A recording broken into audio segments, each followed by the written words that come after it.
Naimbag nga pangaldaw, iti amin na dumdumngan dito 104.7 FM, Radyo Sagada, dito ni na po ako mapkablaw, ken manipadanan kadagiti damdamag nakalap, iti napalabas sa lawas, iti Saturday Midday News Review. Narod dagiti paulo dagiti damdamag, IQ.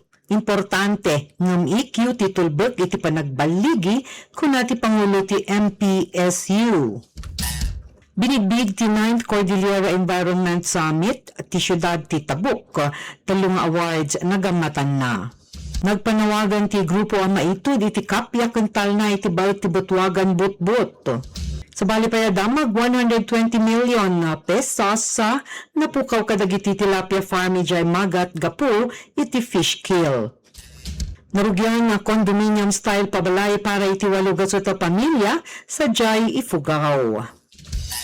Dago sa panangirimit kadagiti mining dagiti mining companies iti bingay attack sa dagiti host LGU maisaksaka di jay kongreso. Naduktaran dagiti UP researchers iti Luzon ti upat abaro nga fault zones. Paramot kadagiti damag nasyonal laban iti korupsyon masapol saan na sumardeng iti impeachment trial ni VP Sara. Nakidaw masolusyonan na dagos ti krisis iti agas dagiti addaan ti HIV. Epekto ti El Nino dagiti napipigsa a bagyo sigun iti pag-asa. Ngaro dagiti detalye dagiti damdamag. Damag dito Mountain Province ay importante ng EQ titulbek iti panagbaligi kunati Pangulo ti MPSU kadagiti SOC-OR students. Ginuyugoy ni Mountain Province State University MPSU President Dr. Edgar Jique dagiti estudyante nga ikan patug ti karakter kan emotional intelligence wenno EQ. Kastamat iti kaysa iti IQ intelligence quotient laeng. Mensahe na dayto iti naangay nga student orientation para kadagiti simrek iti asignatura nga social orientation iti Hulyo 6 sa jay Mayaan Sports Complex, Bontoc. Babaon ti mensahe nga imbingay ni Bontoc Campus Administrator Dr. Arel B. Shaed in pagganatgat ni Dr. Kwe at integridad ken panag-ugali ti usto nga pagrukdan iti panagbaligi iti biag. Binalakadan na dagiti estudyante nga ag-adal nga usto agbalin nga responsable ken irespeto ti padada a tao. Binigbig ti 9th Cordillera Environment Summit ti siyudad ti Tabuk talong awards ang nagamatan na. Naala ti Tabuk City ti Badang Best Adherence to Discipline for Advancing National Green Governance Award, dito'y Plaque of Excellence in Sanitary Landfill Operation, ken Outstanding and Achievement Green Enterprise in Waste Management. Iti kalkalpas nga maikasyam nga Cordillera Environmental Summit. Dagiti panagbigbig ket gapu iti naurnos a panangidaulo iti sanitary landfill kas panang salaknib iti aglawlaw. Panagtungpal iti best practices ken panagmonitor iti basura. Makita dagitoy iti napateg nga soil covering, naurnos a benching, leachate management, gas control, ken panagtalinaed ti seguridad iti komunidad. Iti met solid waste management ket makikita ti panangipatukpalda iti segregation ti basura at source, naurnos nga recycling programs ken waste to resource a project. Amin dagiti awards ket nakatungpal iti Republic Act 9003 wenno Ecological Solid Waste Management Act. Imbagada dagiti opisyal ti syudad at dagiti parangal ket mangipakita iti panakikadwa ti LGU, private sector ken civil society tapno maipangato dagiti naurnos a practice. Dagiti parangal ket panagbigbig iti naindakla na panagkomitar iti Tabuk City iti panangsalaknib iti aglawlaw na kuna ni Mayor Estraniero. Agpatingga kami, haan kami nga agpatingga nga mangi-invest iti tao, proseso, ken panakikadwa ang mangyaramid iti syudad a naurnos, nadalos, ken nasalakniban a pagtaengan. Ti sabali payadamag dito Mountain Province Met, nagpanawagan ti grupo ang maitod iti kapyaken tal nga iti baet ti Butwagan ken Butbut. Ti Movement for the Advancement of Intertribal Unity and Development wano maitod ket ng kiddaw ang maipatungga ti agtultuloy a gubat iti nagbautan ti Butwagan iti Sadanga Mountain Province ken ti Butbut Tribe iti Tinglayan Kalinga. Nakuna ti maitod, iti panagtultuloy ti gubat tribo, ket agtultuloy met ti disturbo, iti panunot dagiti masaknan a tribo ti Butbut ken Butwagan. Kastamet nga agtultuloy ang manayunan ti biag a mapukaw ken dara a maibuyat. Imbagada at italna ket bunga ti panagkaykaysa dagiti dua a tribo, babawin iti panagmedyar ti respetado a third party amang tulong ken mang-ammo iti ugali ti gubat ken mangaramid iti singasing nga solusyon a awaten dagiti dua a grupo. Ngarud ti pakaistoryaan dayto arisirisan iti nagbautan ti Bugnay ken Butbut ken Butwagan. Idi June 27 ket naggubat ti Bugnay ken Butwagan anang ibwis iti biag ti maysa a tribo ti Bugnay nga agpaay iti Butbut. Manipod tawen 2000 nasurok sa nga pulong tinapuka o biag ti dua a tribo.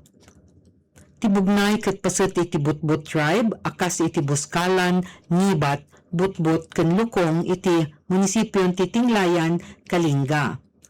Imbagada ti maitod at ti laging imbagan ti maitod at ti laging ti Bugnay iti teritoryo ti Butwagan tinangrugi iti gubat nga dinmanon iti tawen 2012. Tribal leaders ada Martin Gayudan ti Butbut ken Tangkiyaw ti Butwagan tinangidalan iti formal a peace pact babawin iti panagbalaet ti neutral groups ang naingayunan ti Binodgan People's Organization ti Kalinga ken ti Cordillera People's Alliance. Idi tawen 2020, ti DNR Cadastral Survey ti kagagapumanon ti gubat gaputan na iparangarang at ti Mount Ikar ket paset ti Bugnay boundary. Adi nga inawat ti Butwagan gapu nga rod iti panang itandudo damet iti tradisyonal a boundary.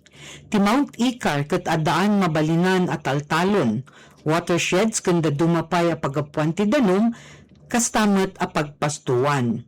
Bigbigan dagiti manakem ti Butwagan ti makliing boundary a masarakan 20 a metro manipod kadagiti taltalon iti ngaton ti Karayan. Daytoy beddeng ket napagkaykaysaan idi payla ang 1970 a peace pact nga inigaman da makliing ken ni immungog. Adaan metla addang ti maitod Mountain Province Indigenous Peoples Mandatory Representative ken Social Concerns Committee ti Episcopal Church kastamot ti Roman Catholic Church ti Bontoc ang mairamid ti panagtungtong ti dua a tribo. Ngem saan nga nagbaligi kasaan nga nadanon ti panagkaykaysa iti panakaituding kuma ti venue. Inpalawag ti maitod at isipat ket napateg a kamrunaan a paset amang idaldalan iti talna. Tisipat ket panakaawat a maipatengga ti gubat amang ipaay iti talna panagbiag ken edukasyon para kadagiti ubing aging gana ang maipatakder ti bodong. Idi Enero 2026 ada naangay at taripnong no sa dinno insingasing titinglayan ti panangiramid iti sipat. Ngem impadanon da Robert Wanawan ang mayor ti Sadanga, mainayon dagiti delegasyon ti Sadanga nga kinakasapulan masumbatan umuna dagiti kagagapu ti risirisan tapno maipasigurado ti agnay-naynay a kapya. Sentro iti kidawda ti tungtungan ti bedeng. Idi Oktubre 30, 2024, saan metla nagunod ti sipat iti baet ti lideraton di Butwagan Kalinga Binodngan People's Organization ken maitud. Nawaswas ti tungtungan iti ipapatin ti Butuagan nga ikatren ti bugnay dagiti bakada sa jay Mount Icar sakbay ang maangay ti sipat.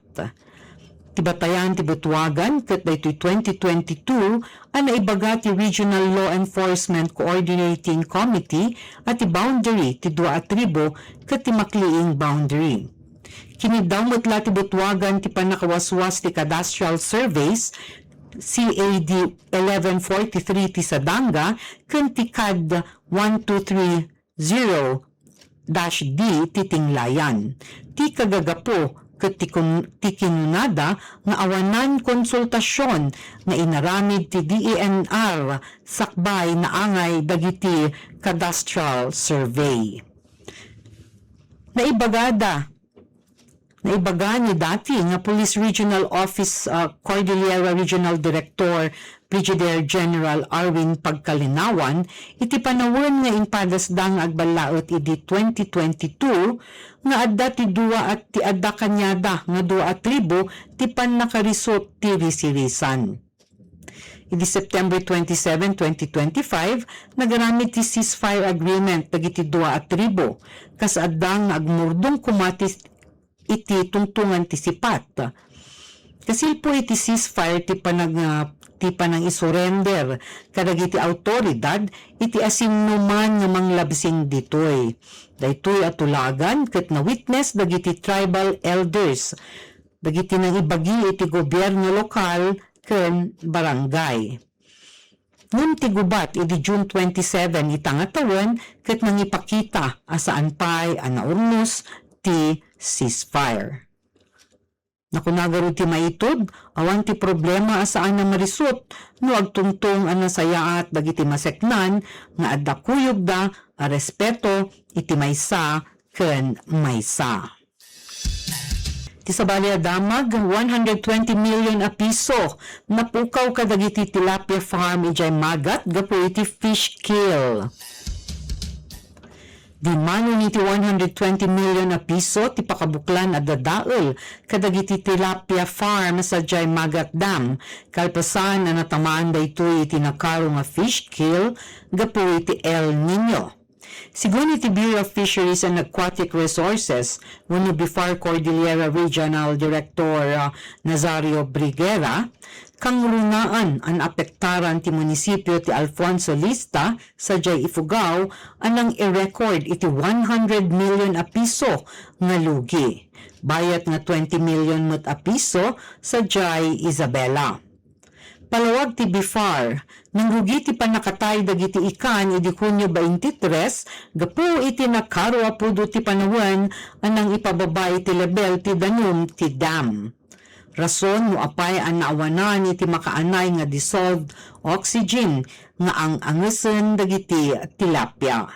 Gapu iti pasamak ket dandani maibus dagiti taraken nga tilapia iti Magat Dam. Sa Jay Ifugao, condominium style a pabalaya para itinasurok-walo gasot a pamilya narugyan. Namnamaon tinasurok-walo gasot a pamilya ijay lamot Ifugao ti arapa apdam at dan iti bukod ken permanente nga pagtaungan kalpasan na maiyarami ti groundbreaking ti pambansang pabahay para iti Pilipino wenno 4PH program iti mauding aldaw iti Hunyo. Iti sidong ti flagship housing initiative ti Estado, may takder ti 10 pasdet nga aglaon iti sag-upat nga palapag, tapno agserbi ang natalged ken nalaklaka para kadagiti kwalipikado nga residente. Sigun kanilamot Mayor Mariano Buyagawan Jr., ti proyekto ket resulta ti panagtinulong ti Department of Human Settlements and Urban Development, daytoy DHSUD, daytoy Social Housing Finance Corporation, wenno SHFS, ken lokal nga asosasyon dagiti homeowners. Saan lang daytoy basta panang ipatakder iti balay no di ket panang bukal iti maysa a komunidad nga addaan ti naisimpang supply ti danum, kuryente, kalsada, ken pangkabyaga. Iti sabali damag dagos sa panang irimit dagiti yung mining companies iti bingay dang tax kadagiti host LGU may saksaka di jay kongreso saan dapat nga pagururayon ken parigrigaton dagiti lokal na gobyerno iti panang ala iti bingay da manipod iti buwis dagiti higante nga kumpanya nga agop operate iti luglugar da. Daytoy iti inyunay-unay ni Baguio City Representative Mauricio Dumogan iti indasar na nga House Bill 6262 ang amangbilin iti direkta panangidanon iti 40% nga bingay dagiti host LGU manipod iti national wealth taxes dagiti kumpanya. Partikular dagiti adda iti industriya ti panagminas ken panangusar iti natural a kinabaknang. Iti madama sistema ngamin ket si bubukal nga baybayaran ti kumpanya ti buwis iti Bureau of Internal Revenue wenno BIR.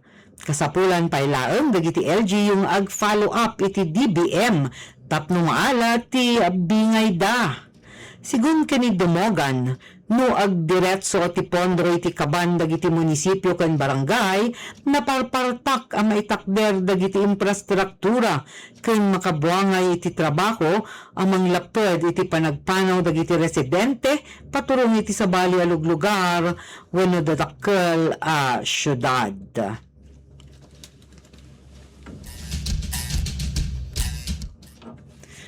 Upat baro nga fault line nga duktaran dagiti UP researcher iti Luzon. Nadiskubre dagiti manang sukisok manipod iti Universidad ti Pilipinas dagiti UP ti upat baro nga fault zones iti uneg ti baybay iti laod a paset ti Luzon. Basar iti inpatungpalda a panag-adal. Sigun kadagiti researcher, dagiti baruan na tukoy ang fault ket kasla agsangsanga manipod iti Philippine Fault Zone. May isa kadagiti kangrunaan nga fault system nga adda iti pakaiyarigan iti gingined ken panaggaraw iti crust iti Pilipinas. Inlawlawag dagiti eksperto ang napateg ang maawatan dagiti baro nga fault zones ken ti maawagan nga crustal tearing. Tapno mas ang masimpa ti earthquake hazard assessment. Iti kastoy ket mapapigsa ti panagsagana iti posible panagdayeg. Manamnama ang makatulong tinasao panag-adal iti panagpalaway iti kaamuan maipapan iti aktibo nga fault iti Pilipinas ken ti panang painbag kadagiti addang para iti disaster risk reduction ken public safety. Para matitiya damag ang nasyonal, laban iti korupsyon, masapol saan nga sumardeng iti impeachment trial ni VP Sara. Saan na dapat nga aglipas iti impeachment trial ni Vice Presidente Sara Duterte, ti laban ti pagilyan iti panaglawa nga korupsyon. Daytoy ti inyunay-unay the bayan muna chairperson Neri Colmenares ken Attorney Howard Calleja. Sigun kani Colmenares, may salaeng apaset ti impeachment at tapno waswason ti bulok a sistema ti korupsyon. Sinublian na ti pork barrel scam no sa dinno uray no na ibalog ti sumagmamano nga opisyal ket nakasubli dalata iti pwesto ken sumangsang manen iti baro nga issue ti korupsyon iti flood control projects. Nakuna dagiti grupo akasapulan tinalawa a reforma akas iti panang ipasa iti anti-political dynasty law ti panang ipapigsa iti freedom of information ken panang pasumbat kadagiti mangtaktakaw iti pondo ti publiko akas iti napartak a panang gasto ni VP Sara iti 125 million a piso nga confidential funds iti lasod laeng iti 10 ken maysa nga aldaw. Patyen met ni Attorney Calleja asolido ti ebidensya kontra iti Vice Presidente. Panawagan dagiti eksperto iti Senado ken iti publiko saan akitaan ti issue akas laban iti politika dagiti pamilya nga Marcos ken Duterte no di ket laban para iti kwarta ken karbungan dagiti umili a Pilipino. Iti sabali a damag tungtungan sa lunat, krisis iti agas dagiti addaan iti HIV nakiddaw ang masolusyonan a dagos. Madanagan ni Senadora Riza Hontiveros iti report nga naibibus ti supply ti antiretroviral wenno ARV drugs iti Pilipinas. Gapo iti delay iti delivery, maibagbaga ang mapilpilitan dagiti HIV wenno human immunovirus treatment hubs nga tipidon ken paanayon tinabatbati nga agas para kadagiti pasyente. Sigun iti Senadora, biyag ken salunat dagiti people living with HIV ti nakasanggir ditoy isu nga saan dapat papayagan ti solusyon. Inyunay-unay na kasapulan ti inaldawa pa nag-inom ti ARV tapno agtalinaod an salunat dagiti pasyente ken saan ang maputputod ti pannakaagas da. Panawagan ni Hontiveros iti Department of Health, seryoso ang masapol nga bagaan ti supplier tapno iaramid ti kari nga i-deliver a dagos dagiti agas ken ipaay dagiti treatment hubs iti kaasidugan a panawen. May palagip apo nga ti HIV/AIDS a sakit ket may sangka dagiti napaspas nga umadu ditoy Cordillera no sa dinyo ket nayon metlaeng iti probinsyan ti Mountain Province nga addan dagiti naduktaran nga addaan iti sakit nga HIV. Tapno malapdan iti panagwaras nga ro ti HIV ket importante ti inaldaw-aldaw a panag-ala dagiti pasyente iti antiretroviral nga agas. Para iti maudi damag, napigpigsa a bagyo epekto ti El Nino segun iti pag-asa. Nagbalaag ti Philippine Atmospheric, Geophysical and Astronomical Services Administration na iti pag-asa a posible nga epekto ti Super El Nino ti pasangpet wenno daytoy adan nga bagyo nga Bavi wenno Inday. Daytoy ti imbaga ti pag-asa weather specialist ani Charmaine Varilla. Sigun kani Varilla, may nga super typhoon ti Inday sakbay man paya makaasideg iti Philippine Area of Responsibility. Saan metlang nga ikatan ti pag-asa nga agbalin nga super typhoon dagiti sumarusarunupay nga bagyo a sumurot iti Philippine Area of Responsibility kadagiti sumangbay a bulan. Sigun kani Varilla, dumanon iti duwa ingga na upat a bagyo ti mapadasan itang bulan ti Hulyo. Dagita apo dagiti damdamag para iti Saturday midday, the week's news in review. Dito ni Gwen Gangon na nang ipadanon ka dagiti damdamag, ken mangikid daw kada kayo, ngayon kayo i-follow datayo iti Radyo Sagada Facebook page, ken iti Radyo Sagada Verify. Kasama tapo para kadagiti mangkayat ng mga dubli kadagiti damdamag, ket available data iti YouTube channel ti Radyo Sagada.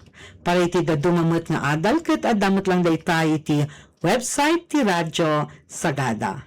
Ti oras tayo apo 27 minutos kalpasan ti oras ti alas 12. Naimbaga pinangan iti amin ken remain safe iti kastoya tiyempo nga agtudtudo ken lumamiis manen ti tiyempo.